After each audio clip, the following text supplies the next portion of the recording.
Kita akan menyanyikan lagu Ku Daki-daki Gunung yang Tinggi. Adik-adik nyanyi yang semangat ya, dan ikutin gerakannya.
Mari adik-adik, sebelum kita mendengarkan firman Tuhan, kita menyanyikan lagu Liku Piku.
Terima kasih Yesus untuk setiap pujian penyembahan yang telah kami aturkan di hadirat-Mu, dan kini kami anak-anak-Mu akan mendengarkan firman-Mu.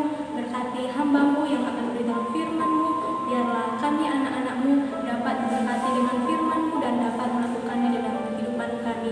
Inilah permohonan kami Tuhan, kami serahkan sepenuhnya ke dalam tangan Tuhan, di dalam nama Tuhan Yesus Kristus Juru Selamat kami sudah berdoa. Amin.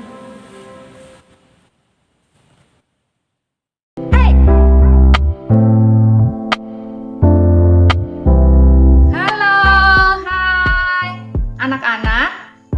lagi dalam ibadah online minggu ini, yaitu minggu pertama di bulan Oktober. Gimana kabar anak-anak semua?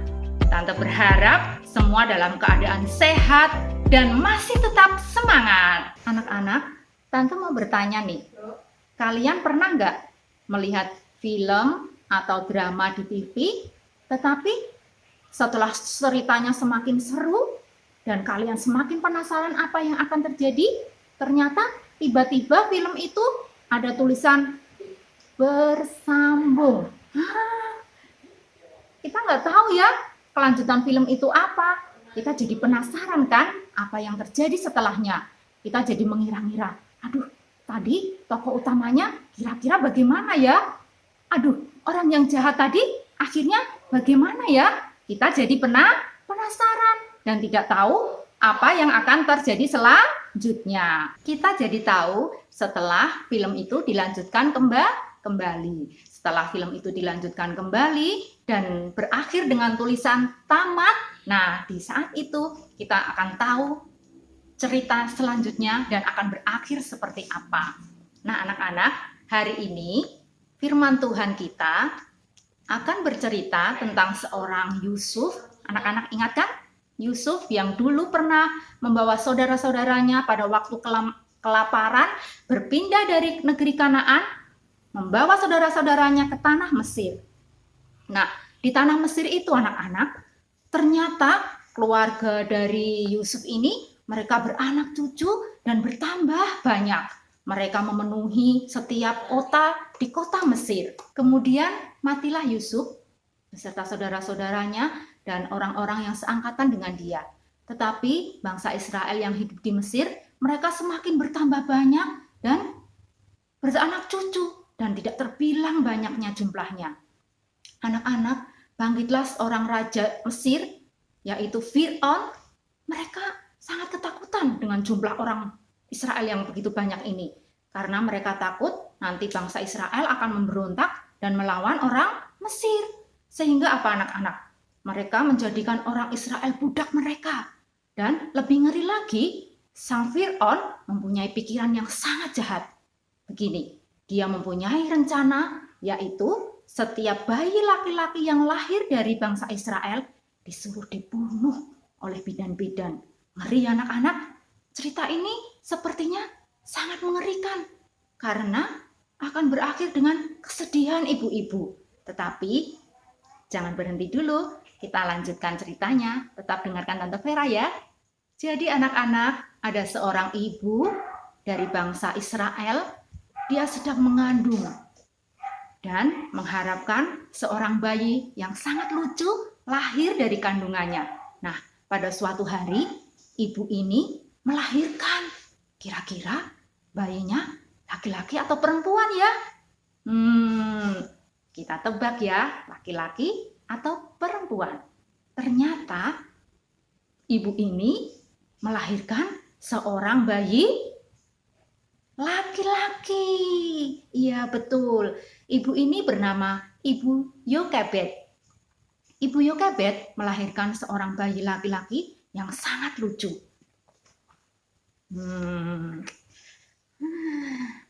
Ini adalah seorang bayi laki-laki dari seorang ibu bernama Ibu Yokebed. Nah, ibu ini menamai bayinya yang sangat lucu dan imut-imut ini bernama Musa. Ibu ini sangat gembira karena kelahiran putranya yang bernama Musa. Setiap hari dia menggendong dan menyayangi bayi ini. Tetapi dalam kegembiraannya, ibu ini juga merasa sedih. Karena apa anak-anak? Dia teringat akan pengumuman sang Fir'aun bahwa apa? Bahwa setiap bayi laki-laki yang lahir dari perempuan Ibrani harus dibunuh dan dibuang ke sungai Nil. Bagaimana dengan bayimu? Bayi Musa? Apakah bayi yang selucu ini juga akan dibunuh? Aduh, gimana ini ya? Ibu Yokebed sangat bingung anak-anak. Aduh, bagaimana dengan bayiku ya? Aku sangat menyayangi sekali bayi ini. Bayi ini disembunyikan oleh Ibu Yokebed selama 3 bulan. Tetapi apakah bisa selamanya disembunyikan? Tidak. Lalu timbul keberanian dalam hati Ibu Yokebed. Apa itu kira anak-anak? Tiba-tiba timbul dalam pikiran Ibu Yokebed untuk membuang bayi Musa ini ke sungai Nil. Lalu dibungkusnyalah bayi Musa dengan sangat rapi. Lalu sama Ibu Yokebed, bayi Musa diletakkan di dalam keranjang. Nah, begini. Diletakkan di dalam keranjang. Lalu dengan hati yang sangat sedih, tetapi dia juga harus berani menyelamatkan anaknya supaya tidak dibunuh oleh sang Fir'aun. Dia bertekad, dia akan menghanyutkan bayi Musa ini ke sungai Nil. Lalu apa yang terjadi anak-anak setelah Ibu Yokebed menghanyutkan Musa ke sungai Nil? Ibu Yokebed pun tidak akan tahu apa yang terjadi selanjutnya. Nah, pada waktu itu Ibu Yokebed menyuruh kakak Musa yaitu Miriam untuk melihat keadaan bayi Musa. Tiba-tiba datanglah seorang putri Fir'aun untuk mandi ke sungai Nil. Putri ini melihat keranjang Musa sedang mengapung di atas sungai Nil. Lalu dia memandangi, apakah itu sebuah keranjang? Isinya apa ya? Seperti ada yang bergerak-gerak. Lalu putri Firaun ini menyuruh dayang-dayangnya untuk mengambil keranjang itu. Lalu sang dayang mengambil keranjang itu dari sungai Nil. Dan setelah dilihat, ternyata itu adalah bayi Musa. Lalu putri Firaun ini mengambil bayi Musa dari sungai Nil. Dan dia menggendong bayi itu dan dia bertanya, anak siapa ini ya? Ini pasti salah satu anak dari orang Ibrani itu. Tiba-tiba anak-anak, datanglah Miriam menghampiri putri Fir'aun. Tuan putri, apakah Tuan putri menemukan seorang bayi? Iya, betul. Aku menemukan seorang bayi laki-laki. Tetapi sekarang aku jadi bingung. Kalau aku memelihara bayi ini dan merawatnya, lalu siapa yang akan menyusui bayi ini? Nah, setelah mendengar putri Fir'aun berkata begitu, Miriam punya ide. Aku punya ide.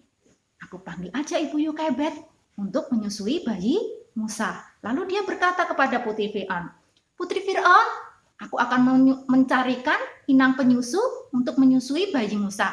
Apakah putri Fir'aun setuju? Lalu apa yang terjadi anak-anak? Ternyata putri Fir'aun itu setuju. Anak-anak, akhirnya Ibu Yokebed menjadi pengasuh untuk bayi Musa.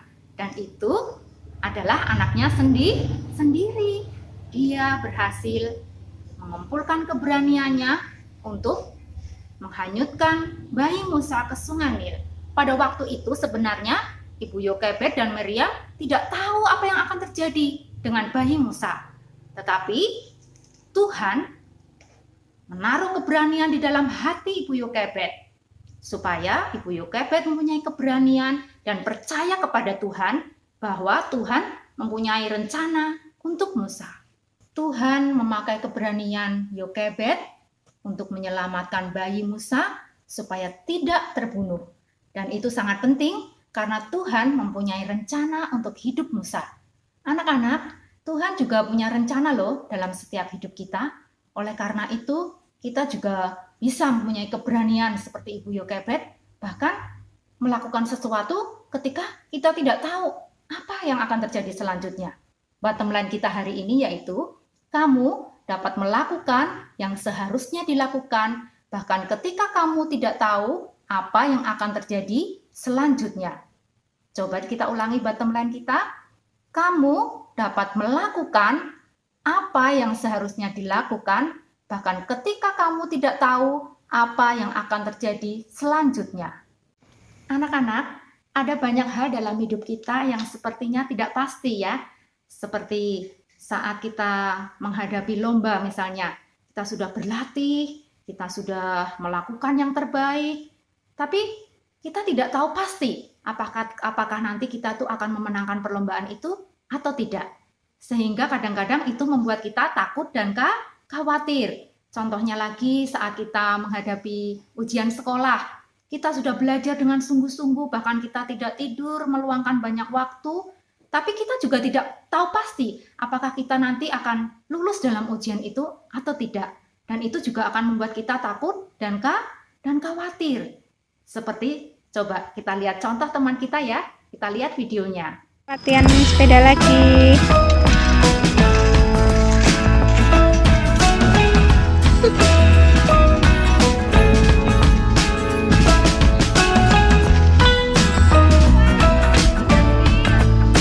Gak apa-apa, yuk bangun. Semangat.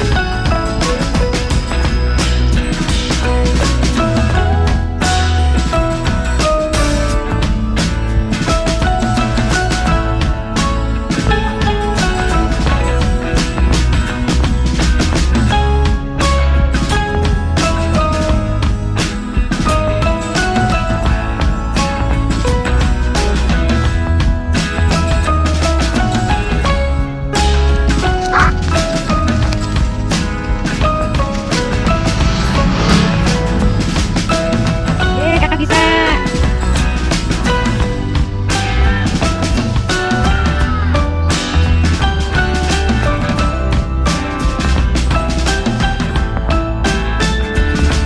Aku Aksela. Awalnya aku tidak bisa naik sepeda. Aku sering jatuh saat belajar naik sepeda.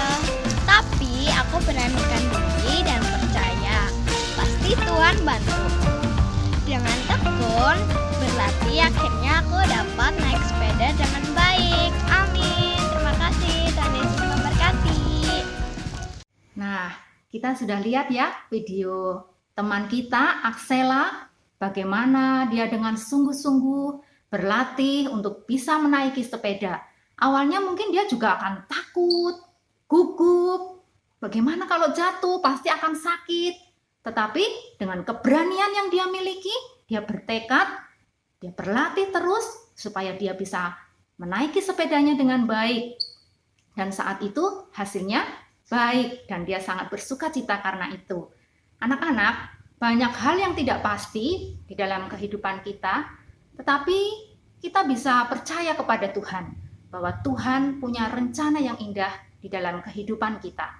Yang perlu kita ingat adalah Tuhan selalu bersama dengan kita dan Dia tahu apa yang akan terjadi selanjutnya. Mungkin yang terjadi juga tidak akan selalu indah, tetapi kita percaya Tuhan ada selalu bersama dengan kita dan itu boleh menimbulkan keberanian dalam hati kita dan itu menimbulkan rasa yang percaya yang lebih lagi kepada Tuhan. Anak-anak, kamu bisa melakukan apa yang seharusnya dilakukan bahkan ketika kamu tidak tahu apa yang akan terjadi selanjutnya. Tetap andalkan Tuhan dan percaya bahwa Tuhan punya rencana yang indah di dalam kehidupan kita. Apalagi sama saat kita menghadapi masa pandemi ini ya anak-anak, kita tidak tahu hal yang pasti yang akan terjadi selanjutnya.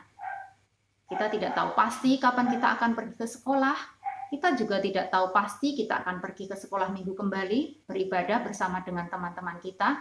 Kita juga tidak tahu pasti kapan virus corona ini akan pergi dari bumi ini. Kita tidak tahu pasti. Tetapi kita harus tetap mempunyai keberanian untuk melakukan apa yang harusnya kita lakukan. Kita bisa melakukan, mengembangkan talenta kita, belajar sesuatu yang baru, mengembangkan kasih sayang kita kepada orang sekeliling kita, orang tua kita, kakak, adik, nenek, kakek. Kita bisa melakukan itu semua. Dan kita masih tetap percaya bahwa Tuhan tahu apa yang akan terjadi selanjutnya. Itu yang akan menjadi kekuatan kita hari ini. Kita akan menghafalkan satu ayat. Ayat ini akan boleh mengingatkan kita akan penyertaan Tuhan, yaitu di dalam Yosua pasal 1 ayat yang 9b. Mari kita buka Alkitab kita di dalam Yosua pasal 1 ayat 9b. Tante Vera akan bacakan ya. Kuatkan dan teguhkanlah hatimu. Janganlah kecut dan tawar hati, sebab Tuhan Allahmu menyertai engkau kemanapun engkau pergi. Sekali lagi, Yosua pasal 1 ayat 9b. Kuatkan dan teguhkanlah hatimu, janganlah kecut dan tawar hati, sebab Tuhan Allahmu menyertai engkau kemanapun engkau pergi. Amin. Ini ayat hafalan kita untuk seminggu ini kita hafalkan. Nanti anak-anak ketika menghafalkan ayat ini, buat videonya, lalu kirimkan ke grup kelas masing-masing ya. Tante tunggu. Ayat hafalan ini boleh mengingatkan kita akan penyertaan Tuhan, sehingga kita berani melakukan apa yang seharusnya kita lakukan, bahkan ketika kita tidak tahu apa yang akan terjadi selanjutnya. Firman Tuhan, sampai di sini dulu ya anak-anak. Kita akan berdoa supaya firman Tuhan ini boleh tertanam dan bertumbuh di dalam hati kita. Mari kita berdoa. Tuhan Yesus, kami tidak bisa membayangkan betapa takutnya Ibu Yokebed menempatkan bayi kecil yang begitu manis di Sungai Nil. Terima kasih Tuhan telah memberi mereka keberanian yang mereka butuhkan untuk bisa membuatnya tetap aman. Engkau tahu Tuhan, karena Engkau mempunyai rencana untuk kehidupan Musa. Maukah Engkau membantu kami semua Tuhan, anak-anak-Mu, untuk memiliki keberanian, untuk melakukan apa yang seharusnya kami lakukan, bahkan ketika kami tidak tahu apa yang akan terjadi selanjutnya. Biarlah kami tetap berharap dan percaya kepada Tuhan. Tuhan akan memberikan keberanian kepada kami dan Tuhan tetap menyertai kami apapun yang terjadi di dalam setiap kehidupan kami. Terima kasih Tuhan, kami sangat mencintai-Mu. Dalam nama Tuhan Yesus Kristus, Juru Selamat kami sudah berdoa. Amin. Sampai jumpa anak-anak.